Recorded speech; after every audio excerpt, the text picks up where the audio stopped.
Tahukah Anda bahwa Masjid Nabawi adalah tempat pertama yang dialiri listrik di semenanjung Arab? Bahkan Istana Sultan Ottoman di Istanbul belum memiliki listrik ketika dinasti Ottoman memperkenalkan keajaiban listrik ke semenanjung Arab. Mereka memilih masjid tetangga sebagai pelopornya. Bayangkan Istana Sultan sendiri di Istanbul masih remang-remang dengan lampu minyak sementara masjid tetangga sudah diterangi lampu listrik. Jadi, Masjid Nabawi tidak hanya memimpin dalam cahaya spiritual, tetapi juga cahaya listrik. Ukuran memang penting ketika berbicara tentang masjid tetangga ini. Ini adalah masjid terbesar kedua di dunia, menjulang tinggi di atas kota Madinah. Luasnya mencapai 235.000 meter persegi yang mencengangkan. Masjid yang melampaui ukurannya hanyalah Masjidil Haram di Mekah. Tetapi ukuran Masjid Nabawi tidak hanya mengesankan, tetapi juga signifikan. Area masjid sekarang mencakup hampir seluruh kota tua Madinah. Tepat sekali. Masjid ini sekitar 100 kali lebih besar dari bangunan aslinya. Ini adalah bukti dari banyaknya perluasan yang dilakukan sepanjang sejarah. Sebagai gambaran, pemakaman, nama asli pemakaman, yang dulunya berada di pinggir kota Madinah, sekarang berada di dalam kompleks masjid. Pertumbuhan dan perkembangan yang masif tersebut benar-benar menyoroti pentingnya masjid tersebut dalam dunia Islam.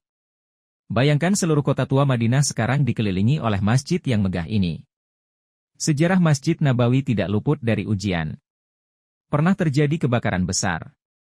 Peristiwa dahsyat ini menghanguskan atap mimbar masjid dan bahkan dinding makam Nabi Muhammad yang suci, pemandangan yang memilukan sekaligus transformatif. Namun melalui ujian berat ini, Masjid Nabawi muncul bukan sebagai simbol kehancuran, melainkan sebagai simbol ketahanan, suar iman yang tak tergoyahkan oleh kerusakan waktu dan bencana.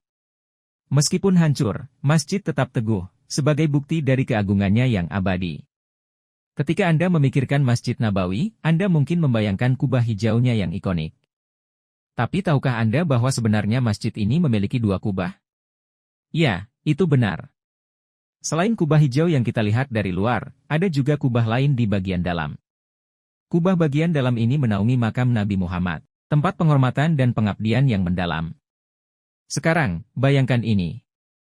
Selama lebih dari 650 tahun, Masjid Nabawi sama sekali tidak memiliki kubah di atas makam Nabi. Kubah yang kita lihat sekarang, yang pertama kali dibangun, didirikan pada tahun 1279 oleh dinasti Mamluk. Fitur arsitektur ini bukan bagian dari desain asli, tetapi ditambahkan kemudian untuk memperingati tempat peristirahatan Nabi. Jadi begitulah, dua kubah, masing-masing dengan sejarah dan tujuannya sendiri. Masjid Nabawi bukan hanya tempat sholat. Ini adalah tempat peristirahatan terakhir bagi Nabi Muhammad dan dua orang sahabatnya. Di sini, di dalam ruang suci yang tenang, terdapat tiga tokoh Islam yang paling dihormati. Nabi Muhammad, yang ajarannya membentuk dasar iman Islam, menemukan peristirahatan terakhir di sini. Bersama para sahabat terpercayanya, Abu Bakar As-Siddiq dan Umar bin Khattab. Makam mereka, yang terletak di dalam kompleks masjid, berfungsi sebagai pengingat yang menyentuh tentang kontribusi mereka yang tak terhapuskan pada warisan Islam. Berdekatan dengan makam-makam suci ini, terungkap sebuah misteri. Sebuah makam kosong terbaring dengan tenang. Tujuan dan penghuni yang dimaksudkan diselimuti teka-teki. Fitur menarik dari kompleks masjid ini mengundang spekulasi dan keingintahuan, menambah lapisan lain pada permadani cerita yang kaya yang dijalin ke dalam struktur Masjid Nabawi. Namun masjid ini menawarkan lebih dari sekadar perjalanan sejarah. Ini juga memberikan gambaran surga di sini, di bumi. Hal ini datang dalam bentuk raudah. Raudah adalah tempat yang sangat dihormati di dalam masjid, sering disebut sebagai taman surga di bumi. Raudah merupakan tempat dengan ketenangan yang mendalam dan koneksi ilahi. Dipercaya bahwa doa yang dipanjatkan di sini memiliki pahala yang sama dengan doa yang dipanjatkan di surga itu sendiri. Keyakinan ini menarik banyak orang beriman ke raudah, masing-masing mencari momen persekutuan dengan surga, secuil surga di tengah duniawi. Oleh karena itu, masjid di dekatnya lebih dari sekadar bangunan monumental atau tempat ibadah. Ini adalah perwujudan dari agama Islam, bukti nyata sejarahnya dan menjadi panutan pemenuhan spiritual. Ini adalah tempat di mana duniawi dan ilahi bersinggungan, di mana sejarah bergema sepanjang zaman dan di mana orang beriman dapat menemukan sepotong surga. Dari tempat peristirahatan terakhir hingga sepotong surga di bumi.